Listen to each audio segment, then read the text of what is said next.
I hate telemarketers. After receiving 10 plus unwanted phone calls per day for several years, I decided to finally take action and put a stop to it once and for all. Since starting this process just a few short months ago, I've successfully collected over $30,000 and have many more claims that are currently pending.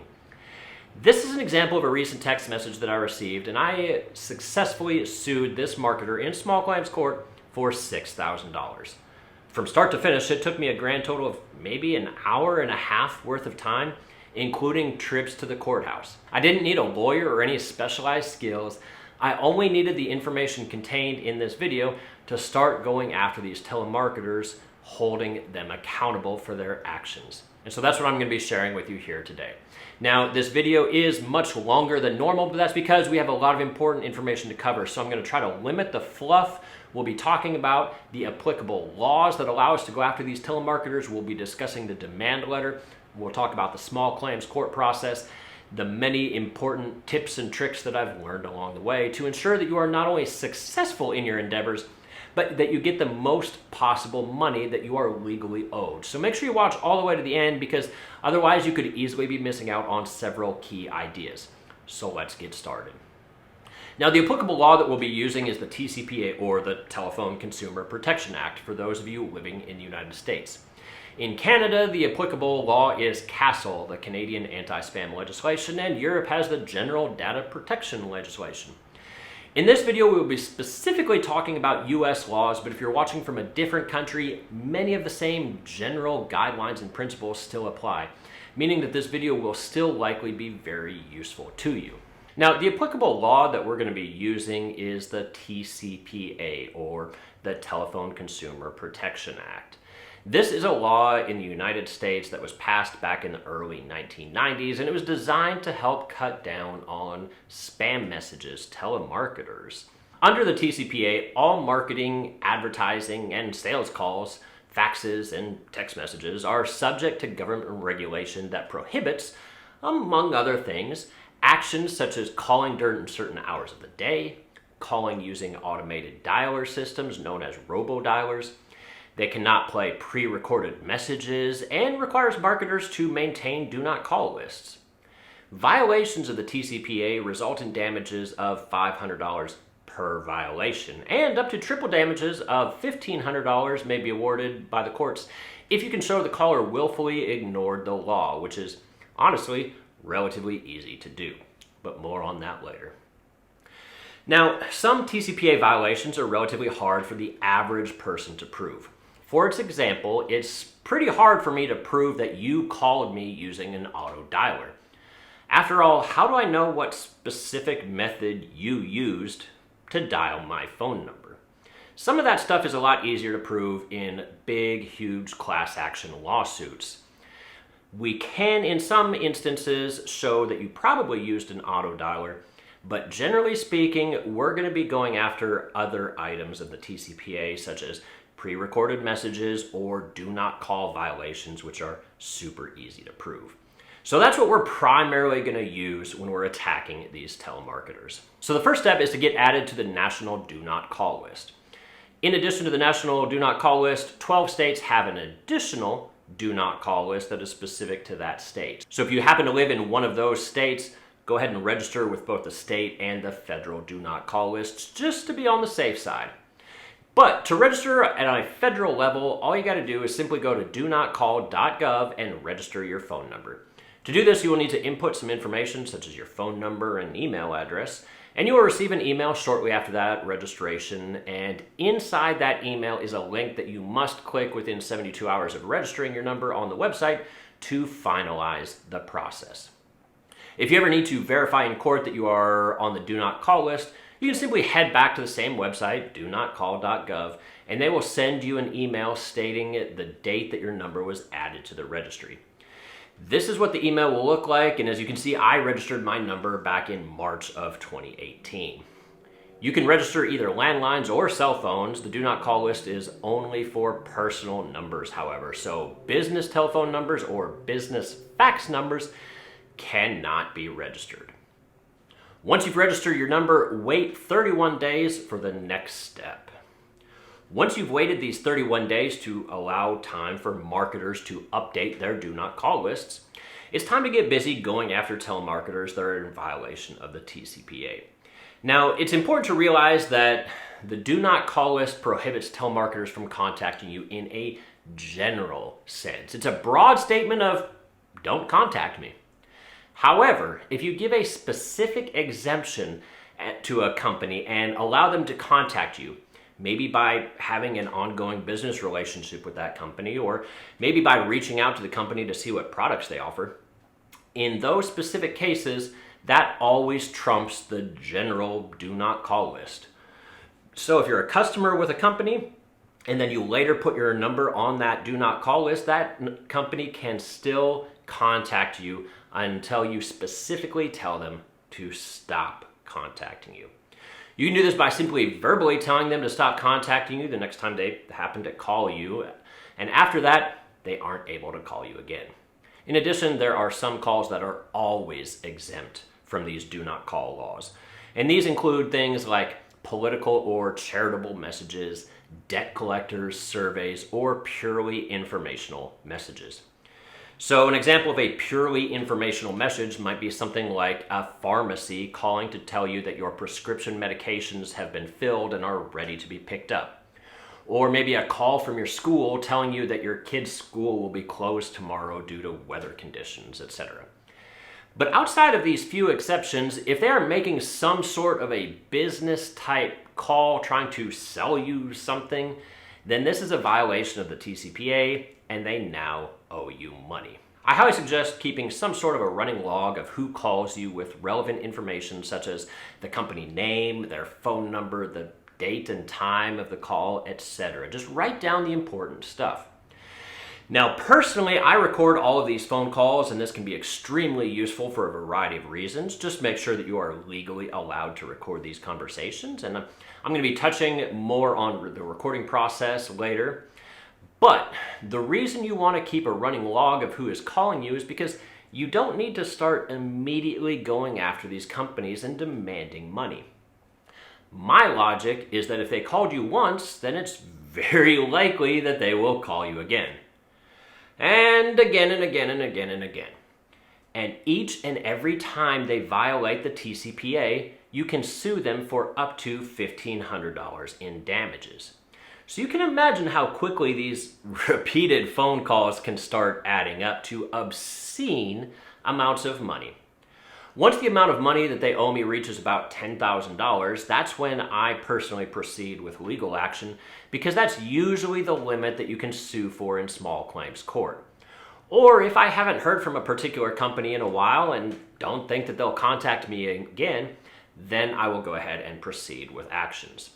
The statute of limitations for suing under the TCPA is 4 years. So you can wait quite a while and let these violations kind of stack up before proceeding if you want.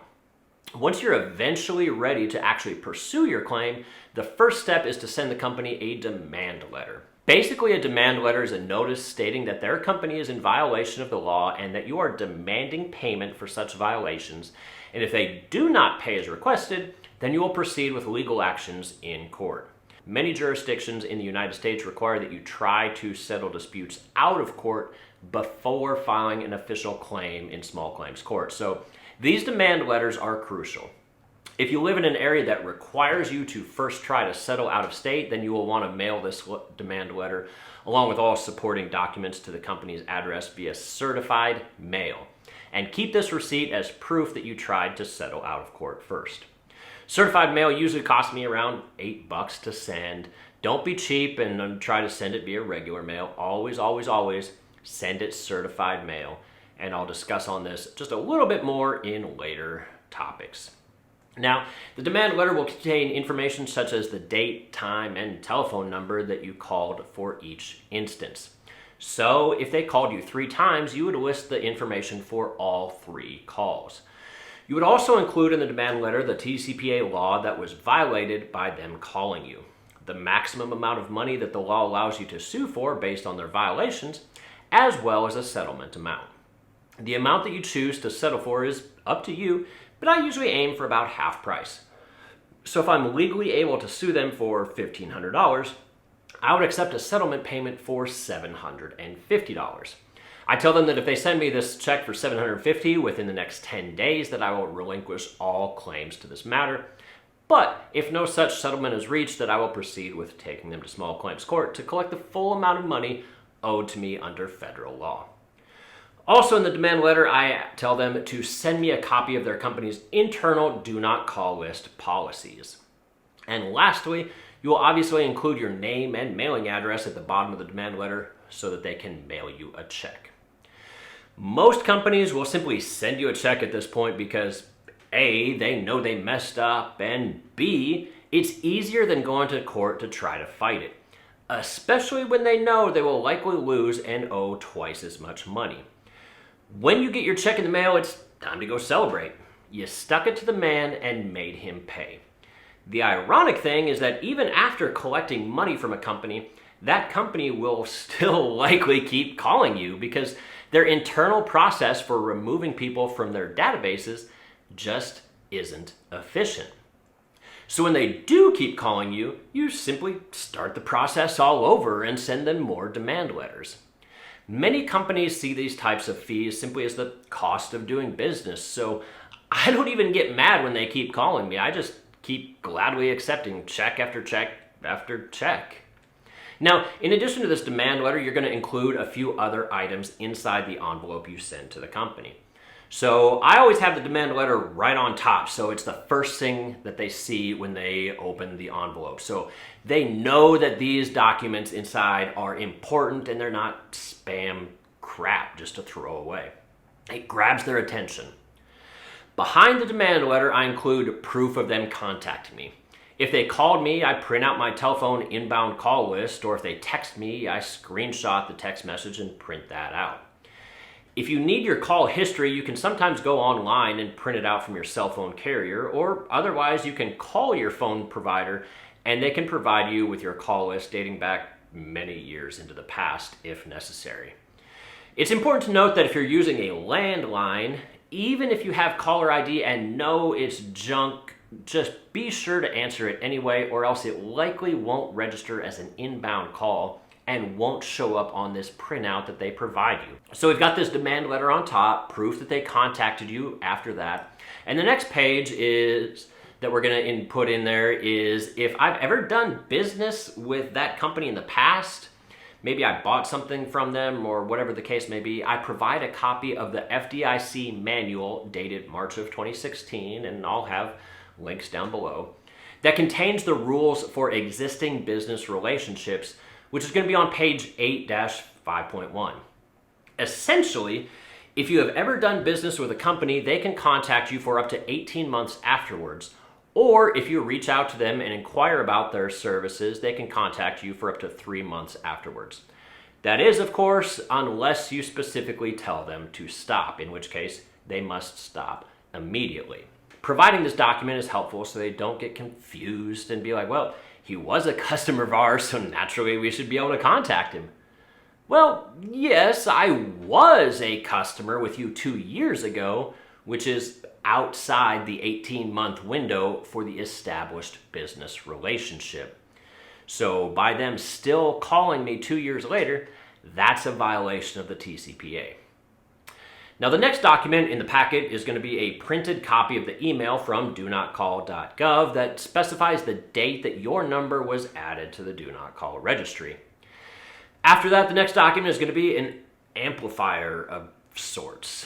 You see, the TCPA violations are $500 per violation, but these damages can be tripled up to $1,500 at the court's discretion if the company acted knowingly and willfully in the discretion of the law.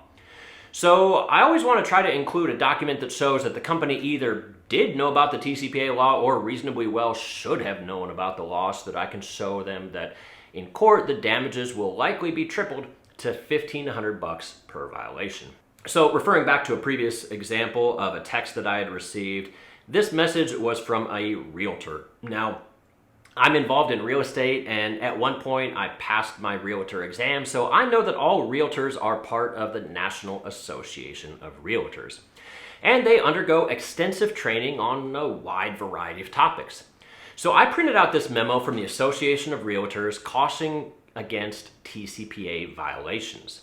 So if the National Associations of Realtors is cautioning people about TCPA violations, then this individual realtor either did know or reasonably well should have known to avoid such violations, and thus damages would likely be $1,500 per violation instead of the standard $500. And lastly, in the packet of documents, I include a full printout of the TCPA law. Sometimes I will include more documents based on the specifics of the case, but generally speaking, this is probably going to be sufficient. After waiting the 10 days that I specified in the demand letter where they can send me a check, and maybe a couple of extra days just to be on the safe side, if I have not received a check in the mail, then it's time to go to small claims court and collect my money from there. Now, a lot of people are afraid of going to court, but small claims court really isn't that bad. You don't need a lawyer and there is no jury. Instead, it's just you and the defendant and the judge. If you've ever watched episodes of Judge Judy, think of it exactly like that, except without all the drama. In order to file for a court date, most districts require you to file in person, but a few places let you file online. Basically, you're just going to go down to the courthouse, and inside there should be a section for small claims court. Go there and the clerk will have you fill out a few forms right there on the spot, or you can pre-print them online, fill them out, and just bring them with you. Some jurisdictions will be different, but the most important things you need is going to be the name of the person or company that you will be suing and their address. Now, while small claims court itself is somewhat lax, filing the paperwork required to get a court date needs to be exact. So you need to find the exact legal name of the company and the corporate headquarters address located in your state. So if you were trying to sue, let's just say hypothetically you wanted to sue Wells Fargo, you wouldn't list Wells Fargo as the defendant on these forms because Wells Fargo isn't the company's true, full legal name. In order to find this information, you would simply go to the website for the Secretary of State for whatever state you happen to live in. Any corporation doing business within your state is required to register there. At the website, just do a search for Wells Fargo and you'll see that in my state of North Carolina, their official name is Wells Fargo Bank, National Association. And if you scroll down on the page, you will also see their address to send mail to. This is going to be the address you use when filling out paperwork in small claims court, and it's going to be the address you will want to use when sending your demand letter. Once the paperwork is filled out, you will need to pay a processing fee. Fees obviously vary by state, but generally they aren't that much, typically under $100. I don't know what the average fee is, but here in North Carolina the fee is $96, but I have seen some other states where it was only $31. In most jurisdictions, if you win your case, the other guy has to pay any fees involved, so that $96 will just get tacked on to whatever I otherwise win in court. Once the paperwork is filed, you will get a date and time for your court case, which is usually about a month in the future. Then you need to officially serve the defendant the court summons papers. Now, a lot of time this can be done right there in the courthouse. In North Carolina, I can pay $30 and the local sheriff will take the paperwork to the appropriate address and serve the defendants formally. Alternatively, you can usually mail the documents via certified mail, which is probably a cheaper option. While I'm waiting the 30 days for the court date, I usually send the company a second demand letter, this time asking for a little more money than I did the first time, but still less than the amount that I could get in court. So if I could theoretically sue for $1,500, my first demand letter might ask for $750, but the second demand letter might be for $1,000. The first demand letter always needs to be sent via certified mail, but the second letter, you can just send this via regular mail. Just send it the cheap option. Inside, I include a new demand letter and a copy of the court summons. Now, remember, this isn't the official sending of the court summons. Remember, that happened in the last stage of either the sheriff dropping it off or you sending it certified mail. The purpose of the second demand letter is to show the company that you are serious. Sometimes your initial demand letter gets ignored because the company thinks you're bluffing and won't actually sue them. But now that you have a court date scheduled, they're more likely to take you serious and cut you a check. With this second demand letter, I only give them 5 days to respond because I don't have time to wait around for them. We have a court date scheduled. I need an answer immediately. If they cut you a check at this point, you don't have to formally withdraw your court case or anything. All you need to do is nothing. Just don't show up to court and the case will automatically be dismissed. If they don't pay, then it's time to go to court and collect. Small claims court cases are pretty quick and usually last only between about 10 to 30 minutes. Be sure to bring all of your documents with you.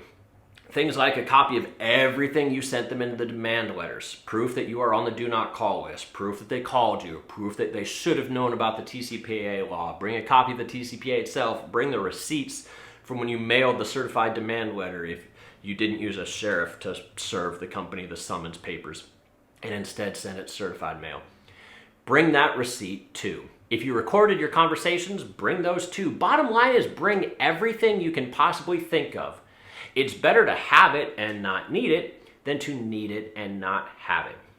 Now, unlike a criminal case, you don't need to prove something beyond a reasonable shadow of a doubt. Small claims court isn't criminal law, it's civil law. So here you only need to show that something is the most likely scenario. Basically, you just need to be more persuasive than the defendant. As long as you have the proper documentation to back up your claims, you should easily win. After all, they did violate the law, so as long as you can document that, you should win. Now, a couple of super important things to keep in mind and general tips and tricks. Most people think that you can only sue under the TCPA for $500 per call or triple that if the company acted knowingly and willfully. That's not true at all. Instead, it's $500 or tripled per violation, not per call. So one call can have multiple violations associated with it. For example, if a company sends you a pre-recorded message while you are on the do not call list, that's 2 separate violations from that one phone call. In addition, a recent court ruling found that sending a pre-recorded message implied that the message was also sent using an automated dialing service, because not using a robot dialing service in a case like that just wouldn't make any sense, right? Like, you're not going to have a person dialing the number only to have that person turn around and hit the play button for a pre-recorded message. No, that makes no sense. If it's an automated message, it's going to have an automated dialing system associated with it. So that court ruling said that that was a 3rd violation for that single phone call.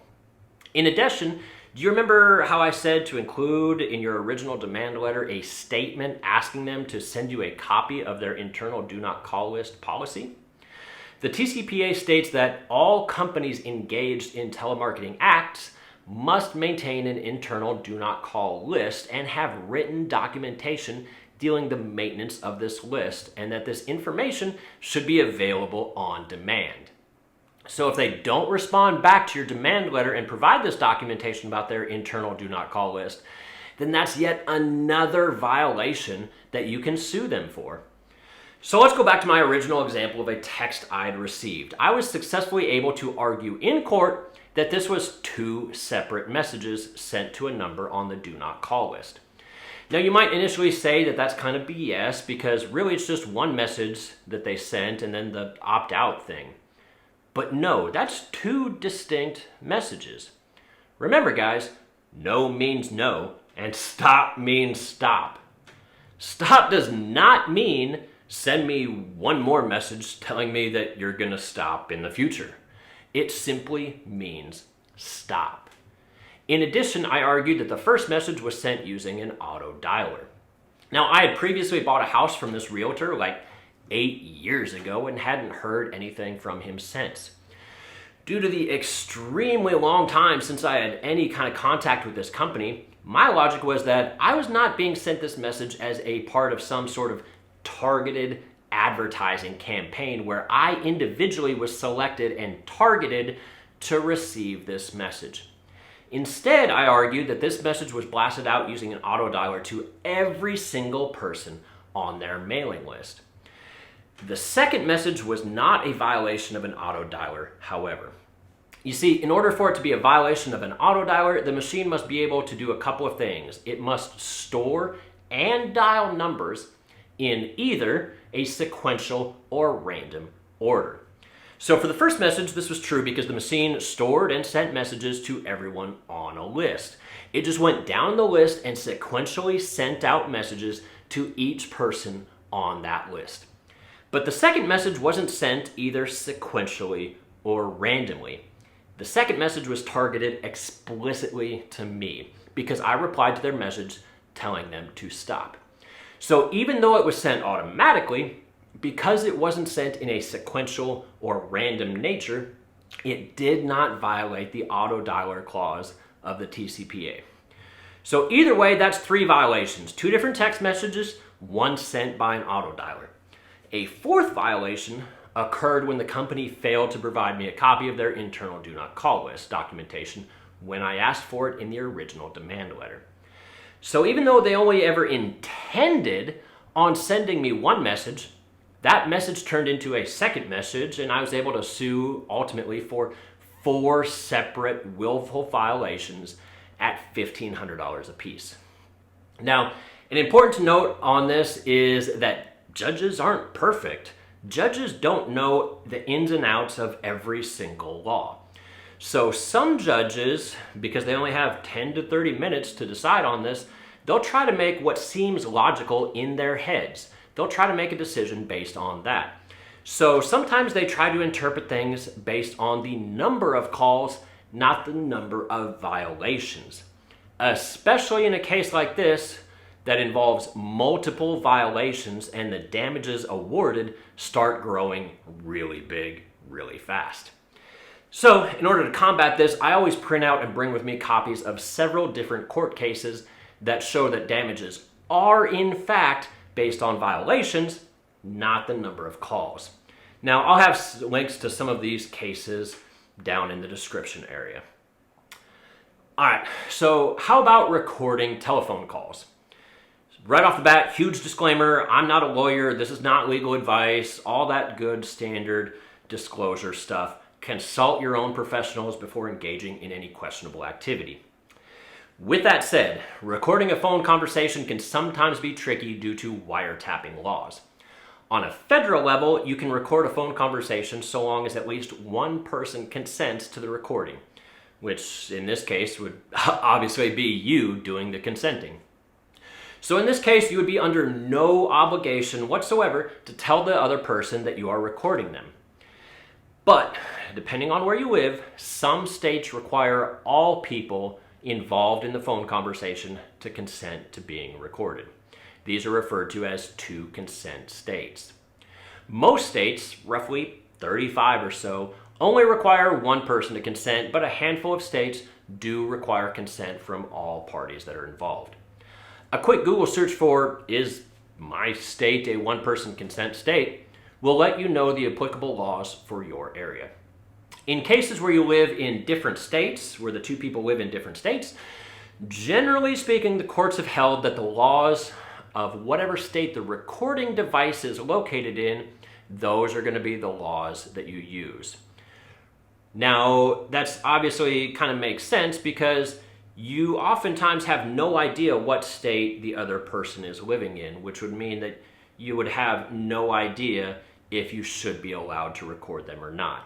That's why typically the courts hold that the state that the recording device is in, those are the laws that you should use. Now, recording phone calls can be useful for a variety of reasons, including so you can prove who called and the nature of the call, such as if it was a pre-recorded message or not. It's also important because the only way you can prove that you told a company to remove you from their internal do not call list is if you have a recording of you telling them exactly that. So for example, if you're doing a business with a company or you've previously given them consent to call you, having a phone conversation recorded where you explicitly revoke this permission is vital so that you can sue them in the future if they continue to call you. Without a recording, the company is just going to say that you never told them to stop. Now, some Android devices, you can set the phone up to automatically record phone calls. Maybe you want it to automatically record every single phone call. Or maybe you only want calls recorded from people not stored in your contact lists. iPhones, unfortunately, don't have this option, so generally you're going to need to download third-party software and manually hit the record button for each call. Now, a lot of these apps aren't great since they don't place the record button on the phone's natural home page, when the phone rings. Instead, you need to answer the phone, tab out to your apps section, open the call recorder app, and then hit record. This is obviously not convenient, and you will miss the first 10 seconds or so of every phone conversation. It won't get recorded while you're fumbling through with these buttons. There's a handful of different options for these third-party recording apps. Some are free and some have paid subscriptions. Just pick every one you find works best for you. Another tip. Most states, the most you can sue for in small claims court is $10,000. So that's what it is for North Carolina, and is why I usually let people keep calling me until I get relatively close to this number before pursuing action. The amount you can sue for varies by state. $10K is fairly common, but some states like Kentucky, the max is a modest $2,500. And in other states like Delaware, the max is all the way up to $25,000. Now, there's nothing that says you have to sue in small claims court. You could always choose to sue in regular court, but that means getting lawyers involved. This is usually pretty difficult to do since TCPA laws are sort of a very niche sector. And the overwhelming majority of lawyers aren't really going to want to take your case, partially because they don't deal with that form of law. They're not familiar with TCPA laws, and partially because there usually isn't enough money involved to get them excited enough to want to try to take your case. Next tip, when you go to file your claim in small claims court, you have to file the suit in a state that the defendant does business in. Now, a lot of big companies like Walmart, Wells Fargo, whatever, they do business all over the place. They do business in all 50 states. So you could therefore sue them in any state you wanted to. You'd probably choose the state you live in. However, not all companies do business in every state. For example, I live in North Carolina, but I own several rental properties over in the state of Arizona. So I get a lot of wholesalers and investors calling me from Arizona wanting to buy my properties, even though they have never been listed for sale. Now, these investors and wholesalers, they're obviously only buying properties close to them. They only buy stuff in and around Arizona. They don't buy stuff over in Nebraska and New York and North Carolina. They only buy in Arizona. So since they don't do business in the state of North Carolina, I can't sue them in North Carolina, even though that's where I live and even though that's where these illegal phone calls were coming to. If I wanted to sue these companies, I would need to sue them in Arizona in the place that they actually do business, which means I would need to travel to Arizona on the court date, which makes it extremely impractical. Overall, collecting money for TCPA violations is relatively easy and super fast. The more people that are proactive and actually hold companies to the standards imposed by the law, the more likely that company is to take the law seriously, and the less likely they are to send spam messages to all the rest of us. So do me a favor, hold them accountable, because I'm tired of getting these phone calls. If you found this video useful, be sure to hit the like button and subscribe. I talk about a wide variety of finance topics, how you can earn more, spend less, and invest the difference. And as always, I'll see you all again next time. Thanks.